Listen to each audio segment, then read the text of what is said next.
Bien écoutez, bonjour, merci d'être présent. Un grand moment au stand de notre association, un grand moment pour la fête, puisque Salah demain parlera depuis la scène centrale devant des dizaines et des dizaines de milliers de personnes. Je n'ai rien vraiment à vous dire, simplement que nous avons une immense joie que celui qui était sur les posters, nos affiches, les cartes, les timbres, après 6 ans, 9 mois et 15 jours de prison, lui qui en rêvait tant, est enfin, aujourd'hui, à la fête de l'humanité. Bravo!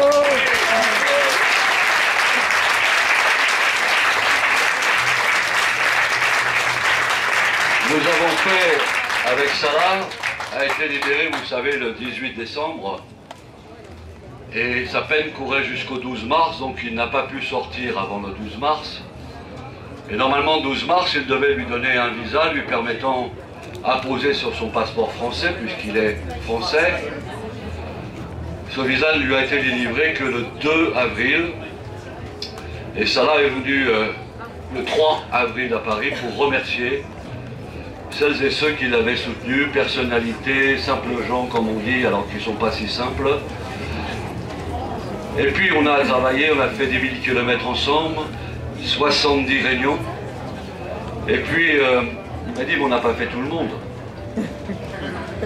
Et alors, comme la fête de l'humanité l'avait invité comme invité d'honneur, c'est l'invité d'honneur de la fête de l'humanité de cette année, alors qu'en même temps, il s'est inscrit à la faculté pour cette fois-ci suivre des cours de droit, puisque, on peut peut-être le comprendre, il veut devenir avocat.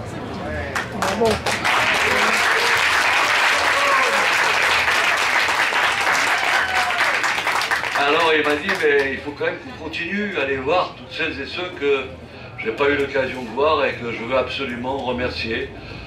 Donc on est allé déjà dans pas mal d'endroits, Strasbourg, au Parlement européen, nous sommes allés dans diverses villes. Hier soir nous étions à Angers, nous sommes arrivés exactement à 8h55, gare Montparnasse, à 10h nous étions ici. Il y a d'ailleurs une très belle montre en vente au stand du Doubs. J'ai pas de pourcentage, donc c'est vraiment... Mais c'est marqué en arabe, dessus c'est résistance. Donc je voulais lui offrir la montre.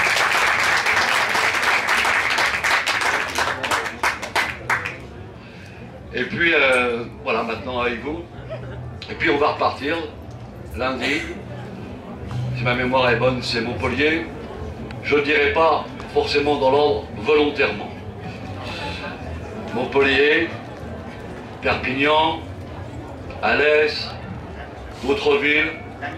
La Belgique nous appelle Salah. Donc il sera la semaine prochaine dans une fête équivalente, peut-être pas en nombre, mais en esprit que celle d'aujourd'hui. Je vois que Pascal, salut Pascal. Pascal Boniface a tenu à être présent avec nous. Bien, bien. Lui, le grand sportif, il a acheté le maillot officiel de l'équipe nationale de Palestine.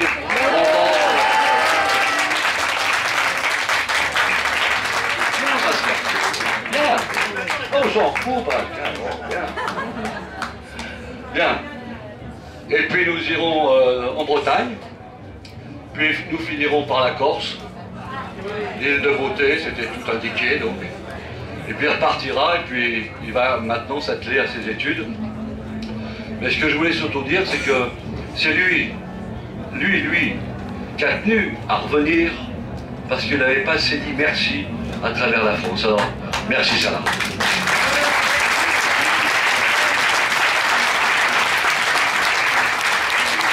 Alors il va vous dire quelques mots.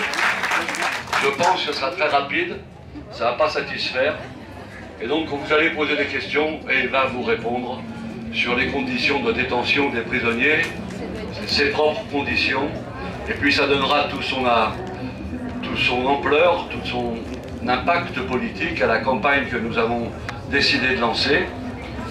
Quand il est sorti de prison, quelques jours avant, le 18 décembre, un prisonnier lui a dit mais finalement, c'est pas un bon plan pour nous que tu sois libéré. Parce que maintenant, qui va parler de nous? Eh bien, nous allons décider, nous allons parler d'eux, et c'est pourquoi nous engageons une campagne de parrainage avec les 4700 prisonniers, prisonnières palestiniens.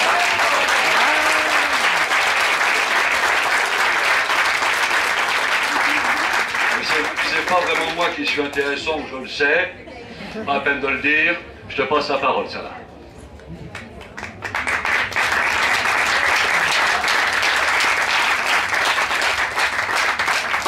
Tout d'abord, je veux remercier l'humanité pour sa invitation aujourd'hui.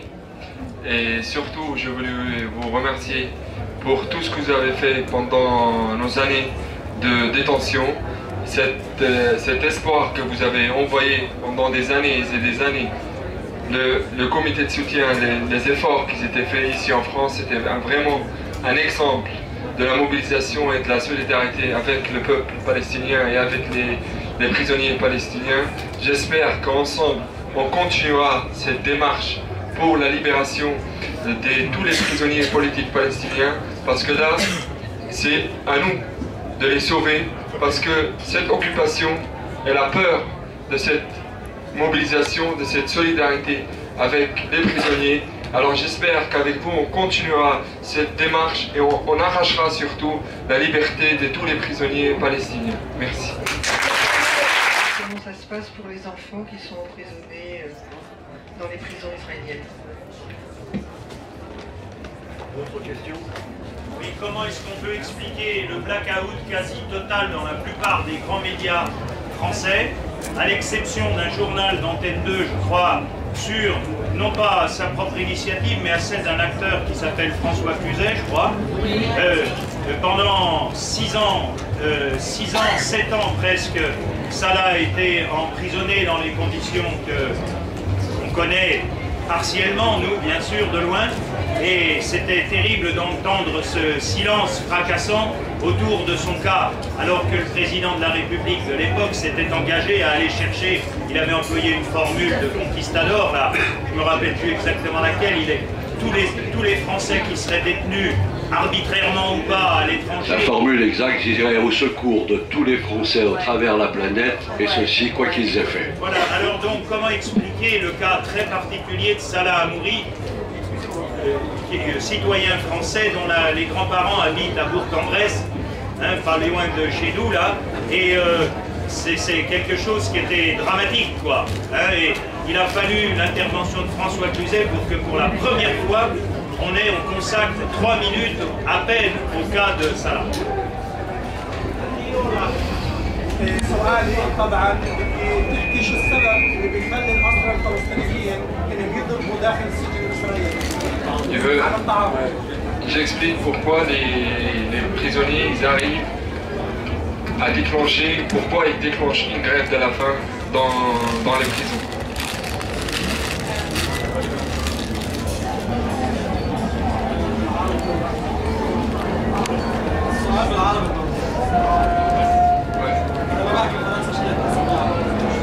السؤال هو انت كشخص قضى 7 سنين من عمره في السجن ابتداء، كيف كان شعورك في داخل السجن؟ وكيف شعرت لما طلعت من السجن؟ Alors il parle que j'ai passé 7 ans dans les prisons. C'est quoi le sentiment que j'avais pendant les 7 ans de détention et le sentiment après que j'étais libéré? La clé passagère allez dire quelques mots sur l'emprisonnement de Zakaria de la théâtre Jenin. Zakaria du théâtre de Jenin.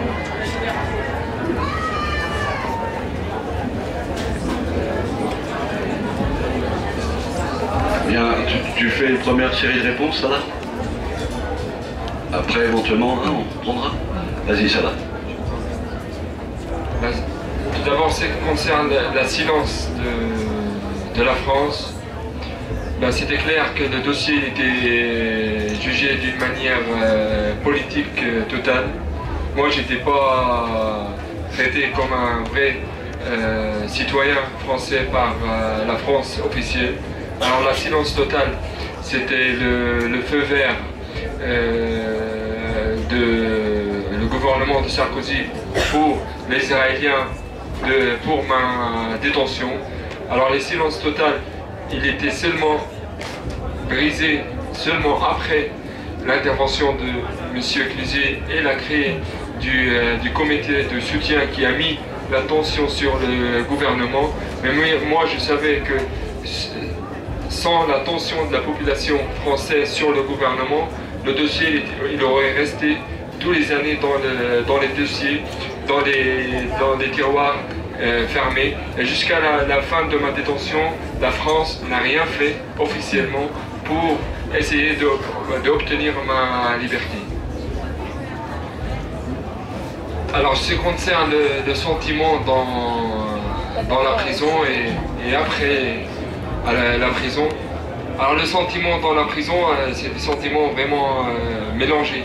Tu ne peux pas préciser un sentiment, il y a la famille qui manque, il y a les amis qui manquent, tu as aussi des responsabilités sur toi dans la prison. Alors c'est on pourra dire un cocktail de sentiments total dans la prison, mais c'est surtout le manque de la liberté, la confiscation de la liberté de chacun d'entre nous dans la prison qui lui manque, parce que les prisonniers, chacun, il construit des énormes rêves pendant ses détentions.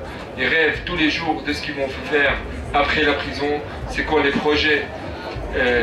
Malgré qu'il ne connaît pas exactement le réel à l'extérieur. Alors quand il sort de la prison, il se trouve devant une situation un petit peu difficile pour réaliser leur rêve. Alors c'est un rêve total qui laisse les prisonniers, qui leur donne de l'espoir et surtout qui leur donne la force à continuer de lutter dans une prison.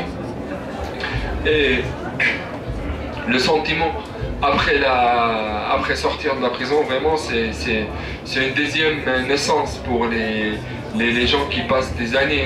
Une prison, c'est une nouvelle naissance, parce que tu sors, tu as besoin de découvrir tout comme un enfant qui veut tout découvrir, mais là tu as besoin de découvrir le plus vite rapide.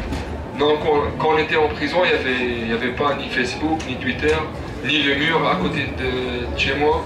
Alors tu as besoin de découvrir toutes ces choses, mais le plus rapidement pour pouvoir tenir ce rythme de vie qui va vraiment vite.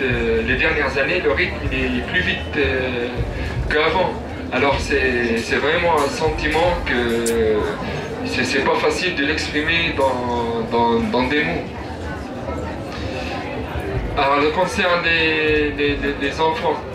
Alors, les enfants, ils sont détenus dans les mêmes circonstances de détention très difficiles que les prisonniers adultes. Les enfants sont jugés par les mêmes tribunaux militaires illégaux comme pour les adultes. Israël refuse jusqu'à aujourd'hui la construction d'aucune association, d'aucun tribunal spécial pour les enfants, malgré qu'elle avait signé la condition des droits des enfants. Elle refuse l'intervention d'aucune association internationale ou locale pour intervenir dans les prisons, pour soutenir les enfants, pour aider les enfants. Les enfants, depuis 2007 jusqu'à avril dernier, comme tous les prisonniers, ils se sont interdits de recevoir des livres, ils sont interdits de continuer leurs études. Il y a un d'entre eux qui peuvent passer des mois et des mois sans pouvoir visiter. Et quand ils ont l'autorisation de visiter, ils n'ont aucun contact physique avec leurs parents. Alors là, il y a un vrai projet qui vise à détruire l'enfance des enfants, déformer totalement leur humanité, parce que vous pouvez imaginer des enfants qui sont détenus à l'âge de 11 ans, 12 ans, ils peuvent rester jusqu'à 4 ou 5 ans, jusqu'à l'âge de 17 sans pouvoir continuer leurs études, sans pouvoir lire, sans pouvoir recevoir des courriers. Alors là, il y a un vrai projet qui vise l'enfance de ces enfants. Alors peut-être on se demande pourquoi il y a des enfants qui sont détenus dans les prisons israéliennes. Aujourd'hui, il y a des enfants de l'âge de 12 ans, mais jusqu'à l'âge de 18 ans, mais il y avait une époque où il y avait des enfants de 8 ans, 9 ans qui sont détenus dans les prisons israéliennes. Alors les Israéliens, pour des simples raisons, pour avoir défendre leur terre, pour ne pas être confisqués par les chars qui construisent le mur, pour pouvoir défendre leur maison, pour ne pas être confisqués, pour défendre leur famille, pour ne pas être expulsés de leur maison, surtout les villes qui sont autour du mur, qui sont très proches du mur, et les citoyens de Jérusalem. Alors pour des simples raisons d'avoir défendre leur maison, ils peuvent passer des années et des années en prison, parce que depuis l'année 2000 jusqu'à aujourd'hui, plus de 3000 enfants, ils étaient arrêtés en Israël. Il y en a plusieurs qui sont jugés il y en a qui sont jugés pour 15 ans, il y en a d'autres qui sont jugés pour 10 ans. Alors les enfants, ils se trouvent dans un vrai danger dans les prisons israéliennes. Alors la deuxième chose que je pourrais parler, c'est les prisonniers malades dans les prisons israéliennes. Aujourd'hui, il y a 400 prisonniers malades dans les prisons, des différentes maladies. Alors si on se demande s'ils reçoivent du soin ou pas, moi je dis clairement que les prisonniers ils reçoivent du soin, mais ce n'est pas toujours le soin adapté pour leur maladie. Parce que dans les prisons israéliennes, l'aspirine, c'est la maladie qui soigne tous les malades. Alors, ce qu'on a découvert pendant notre année de détention, que les prisons israéliennes sont devenues des centres de recherche sur les corps des prisonniers, c'est-à-dire ils viennent essayer des médicaments s'ils sont efficaces ou pas sur les prisonniers. Il y en a plusieurs prisonniers qui des docteurs israéliens, ils sont venus faire des essais, des opérations sur leur corps pour obtenir leur diplôme. Et moi, je connais une histoire personnelle qu'un prisonnier qui était avec nous en prison, après 23 ans, il avait la maladie de cancer, il était jugé 27 ans. Au bout de 23 ans, quand il a découvert qu'il a la maladie, après 2 mois, il a passé une opération. Le docteur de la prison, il a décidé que ce prisonnier, il doit être mort au bout de 2 mois. Alors il y a un tribunal qui s'est réuni, il a remis sa peine et il l'a libéré. Au bout de 2 mois, quand il est sorti, il a reçu le soin adapté, il était bien soigné. Au bout de 6 mois, il n'était pas mort. Alors le même tribunal, il s'est réuni pour essayer de le remettre en prison pour qu'il continue sa peine. Alors heureusement qu'ils n'ont pas réussi, mais le plus grave, vraiment, c'est que les Israéliens, jusqu'à aujourd'hui, c'est pas systématiquement, ils refusent de libérer les corps des prisonniers et les corps morts, ils les laissent dans les frigos jusqu'à la fin de leur peine pour les libérer après la fin de la peine des corps qui se trouvent dans le frigo. Alors, mais surtout, Il faut parler des 123 prisonniers qui sont détenus depuis 25 ans en prison. Il y en a d'entre eux 2 qui ont dépassé 30 ans en prison. Israël refuse jusqu'à aujourd'hui de les libérer, malgré que quand il y a une signature d'un accord de paix, si on est avec ou pas, mais quand il y a un accord de paix qui est signé, 3 mois après, les prisonniers doivent être libérés. Israël a fait l'inverse, elle a transféré tous les prisonniers dans des autres prisons. Jusqu'à aujourd'hui, ils ont passé 25 ans. La plupart d'entre eux, la plupart de la famille déjà, ils sont morts. Et parce que les prisonniers, ils ont le droit seulement à visiter les proches de leur famille, c'est-à-dire le père, le mère, les frères, les sœurs, c'est tout. Alors il y en a d'entre eux qui ont seulement un membre de la famille qui est resté vivant, qui peut lui rendre visite. Alors les 123 prisonniers, il y en a d'entre eux qui sont malades, ils sont devenus trop âgés dans les prisons israéliennes, et Israël refuse jusqu'à aujourd'hui de les libérer au nom de la sécurité. Je parlais aussi de l'isolement total. Alors ça existe en Israël, il y a des sections qu'on les appelle les sections de l'isolement total. L'isolement, c'est un accord qui se fait entre les directeurs de la prison avec l'accord d'un tribunal israélien qui tient un accord pour isoler un prisonnier dans une petite cellule de à 3 mètres dans une section des prisonniers de droit commun israélien. Il est isolé totalement. Il a le droit seulement de sortir 1 heure par jour. Et quand il doit sortir cette 1 heure, il doit choisir s'il doit être menotté à main ou à pied pour circuler tout seul dans une cour qui est surveillée par les caméras et les gardiens.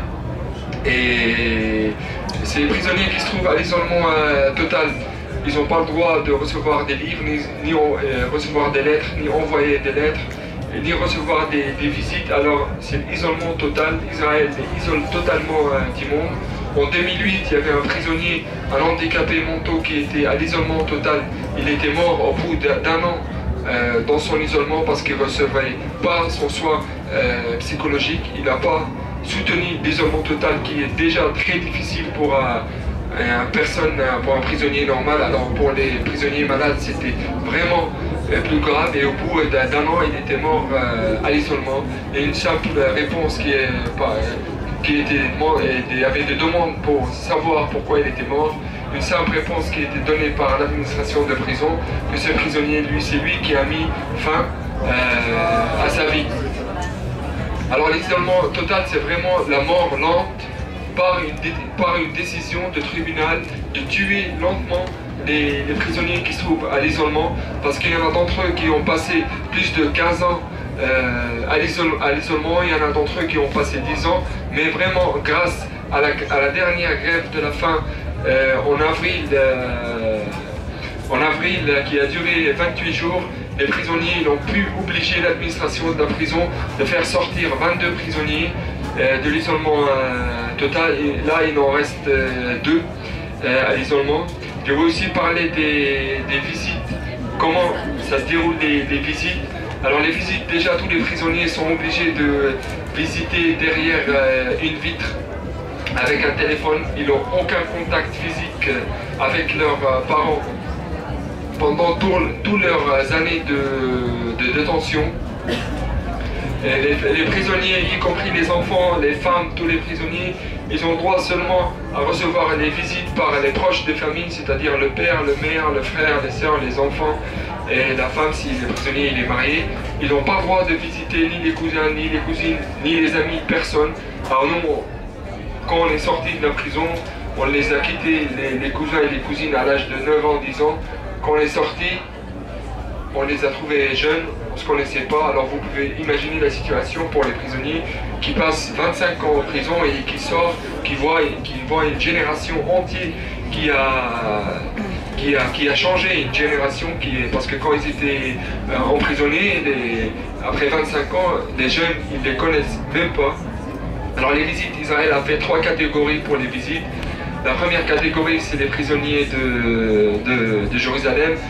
parce qu'ils ont la carte de résidence, leurs familles peuvent circuler normalement. Alors ils pouvaient nous visiter tous les 15 jours à 45 minutes en total dans une année. Ça fait 28 heures et quelques minutes qui sont jamais suffisantes ni pour les familles ni pour les prisonniers pour découvrir le monde à l'extérieur. La deuxième catégorie, c'est les prisonniers de la Cisjordanie. Alors les prisonniers de la Cisjordanie, ils ont besoin d'une autorisation spéciale par l'armée israélienne pour pouvoir passer des checkpoints pour arriver aux prisons. Mais le plus dangereux, ce qu'on a découvert pendant nos années de détention, que Israël essaye d'utiliser ces demandes humaines pour faire passer ses projets de sécurité et ses projets coloniaux en Palestine. Alors des demandes qui étaient faites à des enfants de coopérer avec les renseignements israéliens pour pouvoir obtenir l'autorisation pour aller visiter. Ça, c'est pas systématiquement, mais c'est passé. Il y a une mère qui lui a demandé de vendre quelques mètres carrés de sa terre qui se trouve à côté d'une colonie ou du mur pour pouvoir obtenir l'autorisation pour visiter. La troisième catégorie, c'est les prisonniers de la bande de Gaza. Alors les prisonniers de la bande de Gaza qu'ils n'ont pas le droit de visiter depuis 2006 jusqu'à aujourd'hui, depuis 7 ans, ils n'ont pas vu leurs parents, ils n'ont aucun contact avec leurs parents. Il y en a d'entre eux que leurs membres de famille ou des proches des familles, ils étaient morts pendant la guerre.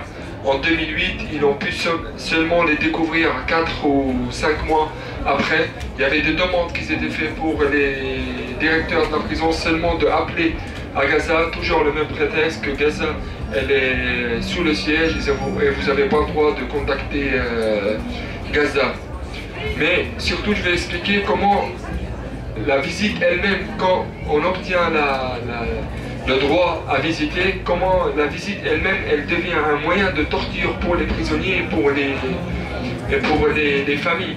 Parce que déjà les familles qui doivent sortir à 4h ou à 5h du matin pour arriver dans une prison qui est loin de l'endroit où les familles habitent, d'arriver à 10h ou 11h l'après-midi, d'être fouillés 3 ou 4 fois, des fois les enfants, les femmes, les hommes, des fois ils les obligent à se déshabiller pour savoir s'ils ont des matériels sur eux, malgré que les familles passent dans une machine qui leur scanne et c'est clair.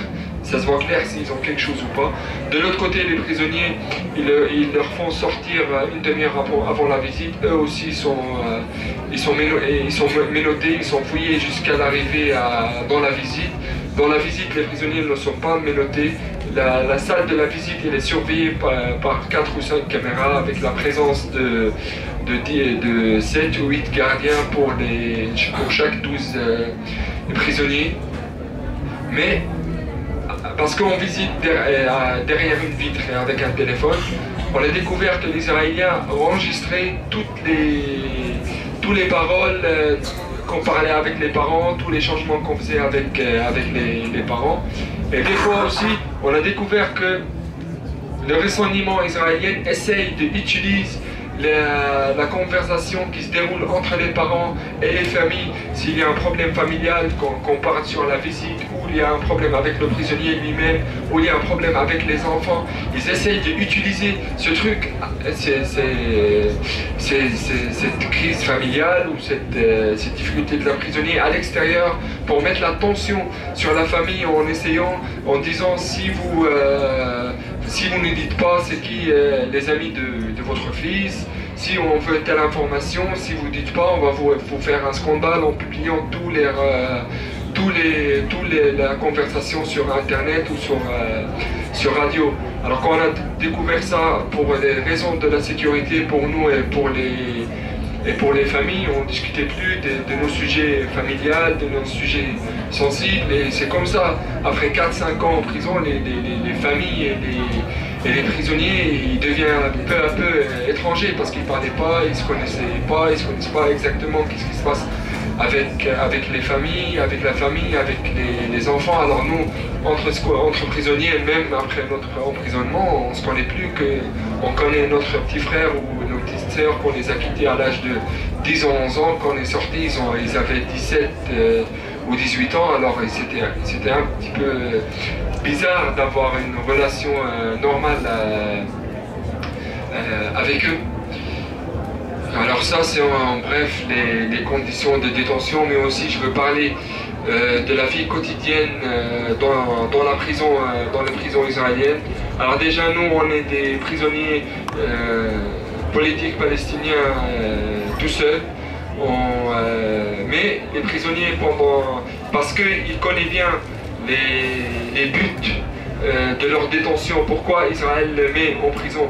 C'est clair qu'il y a un projet qui vise à détruire totalement la psychologie d'un prisonnier pour le obliger de sortir et qu'il soit en charge sur la société palestinienne, pour qu'il soit en charge sur sa famille. Alors nous, on a tout fait pour rendre utile pour les années qu'on passe dans la prison. Alors on avait une vie bien claire, bien programmée, une vie qui est basée sur des bases démocratiques très claires. Chacun d'entre nous, il savait ses droits et ses devoirs aussi. C'est une vie bien collective, c'est une vie qui est surtout construite sur la mobilisation, sur la solidarité entre les prisonniers. On avait notre sélection, on avait notre représentant démocrate qui ont passé des élections, nos comités qui ont passé par des élections. Alors il y a presque tout est discret. Et alors cette vie, c'est elle qui nous a bien soutenus dans la prison. C'est là où on était bien formés politiquement, historiquement. On a bien étudié l'histoire de la Palestine, mais surtout aussi l'histoire de tous les peuples et les essais des peuples qui étaient sous l'occupation.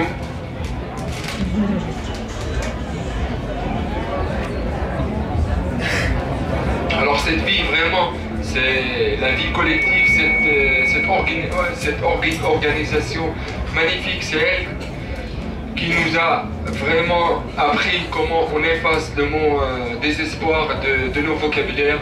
Mais des fois, les conditions de détention, ils arrivent à des niveaux insupportables. Alors les prisonniers, des fois, ils étaient obligés de déclencher des grèves de la faim, malgré que c'est un choix très difficile pour les prisonniers de déclencher une grève de la faim, parce qu'on savait, c'est nous qui décidons une grève de la faim, mais à la fin, des fois, on savait qu'il y a des prisonniers qui peuvent mourir à cause de cette grève de la faim, mais on n'avait pas d'autre choix pour défendre notre droit et surtout pour défendre notre dignité dans les prisons. Alors, une grève de la faim, déjà, il y a 20 prisons en Israël, ils sont séparés un de l'autre. Alors on avait nos moyens de contacter tous les prisons ensemble, alors pour se mettre d'accord sur les demandes, sur le nom des prisonniers qui font la grève de la faim, sur la comité qui doit être choisi, qui doit être élu, cette comité qui va diriger la grève de la faim au nom de tous les prisonniers, politiques palestiniens. Alors c'est un travail qui peut durer 4 ou 5 ans des fois, jusqu'à qu'on arrive à déclencher une grève de la faim. Mais surtout, ce qui est plus important d'une grève de la faim, c'est vraiment la solidarité, la mobilisation à l'extérieur, avec les prisonniers qui font la grève. C'est la solidarité, la mobilisation qui met l'état de l'occupation sous la tension de la population, sur la tension des médias, sur la tension des gens qui se mobilisent. Alors c'est très important de se mobiliser avec les prisonniers pendant une grève de la faim.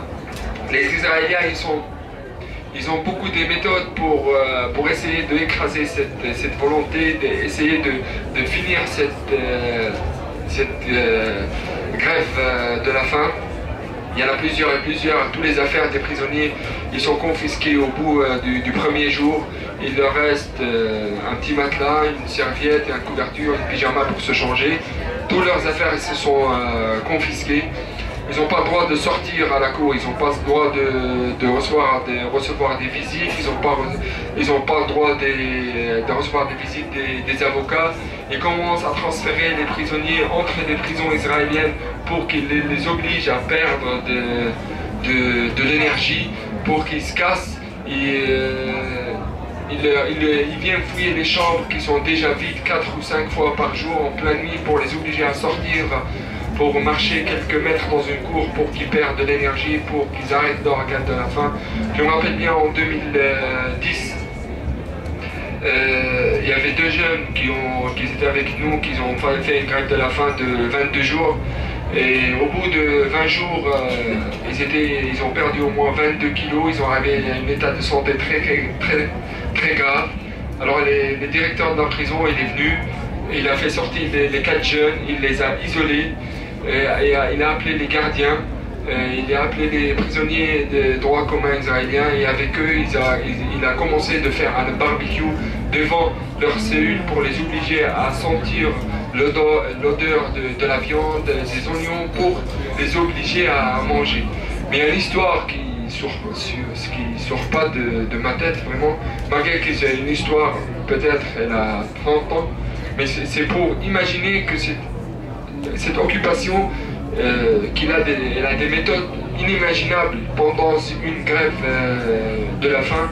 Parce qu'en 1980, le 17 avril, et c'est pour ça que le 17 avril est nommé comme le jour national des prisonniers palestiniens, il y avait une grève de la faim qui a duré 33 jours avec une grande chaîne de solidarité, de mobilisation avec les prisonniers à l'extérieur.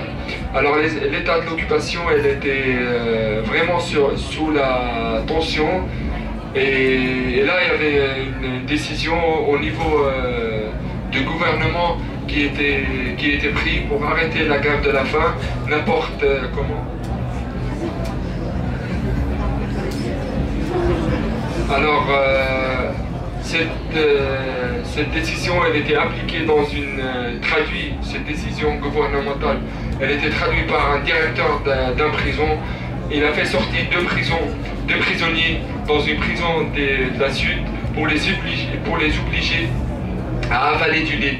Alors la façon, elle était de faire rentrer un tube en force, un tube qui arrive jusqu'à l'estomac, pour les obliger à avaler du lait. Alors malheureusement, le tube n'est pas arrivé jusqu'à l'estomac, il est rentré dans les poumons des prisonniers. Les poumons, ils étaient remplis de lait, les prisonniers, ils étaient morts sur place. Alors la grève de la faim, vraiment, c'est pas un choix facile, mais vraiment c'est le dernier choix pour nous, pour défendre nos droits, pour obliger l'administration de la prison à donner nos droits qui étaient confisqués plusieurs fois. Et la dernière fois, ils étaient confisqués par la loi qui était votée au Parlement israélien. C'est la loi Shalit qui a confisqué le droit de continuer leurs études, de refuser de faire rentrer les enfants chez leurs parents pendant la visite, interdire de recevoir des livres pendant 6 ans. Alors il y avait un vrai projet qui vise l'esprit et la connaissance politique des prisonniers. C'était vraiment un projet qui vise vraiment fondre, si on peut utiliser ce mot, fondre la connaissance et l'esprit des prisonniers politiques. Et c'est pour ça qu'on s'organisait entre nous, et c'est pour ça qu'on faisait des cours entre nous. Chacun d'entre nous, il devait au moins lire 2 ou 3 livres par mois.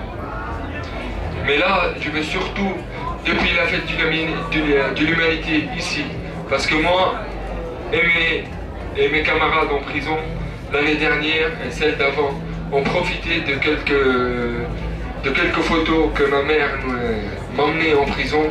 Alors déjà c'est un grand honneur d'être avec vous cette année, et j'espère que l'année prochaine on fêtera cette fête de l'humanité avec tous les prisonniers politiques palestiniens.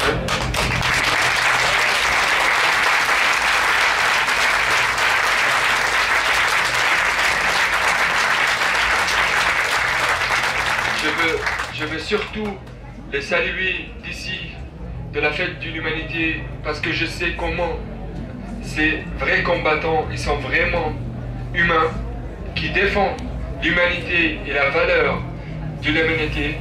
les vrais résistants, je les salue d'ici, et je leur promets de mener leur bataille jusqu'à leur libération. Je mènerai cette bataille dans tous les moyens pour obliger cette occupation de les libérer, parce que c'est grâce à eux et avec eux j'ai appris qu'il n'y a aucune occupation qui reste jusqu'à l'infini, et le destin de cette occupation, c'est le même destin de tous les occupants autour du monde. À la fin, c'est nous qui va être libérés, et l'histoire va jamais parler après de cette occupation qui a dépassé tous les niveaux de torture. Les Palestiniens souffrent à cause de cette occupation, mais j'espère qu'avec vous, on continuera cette lutte, cette résistance, parce que après 7 ans de la prison, le démarche vers la liberté de tous les prisonniers, le démarche vers la liberté de la Palestine, il vient seulement de commencer. Alors j'espère qu'avec vous, on continuera cette lutte. Et d'ici, depuis la fête de l'humanité et le stand de l'AFPS, avec vous et au nom de tous les prisonniers, je me permets d'envoyer un message très clair à cette occupation, qu'elle va sûrement le comprendre, malgré que ça peut tarder, que la terre de la Palestine n'était jamais pendant l'histoire, et elle sera jamais dans le futur une terre sans peuple pour un peuple sans terre.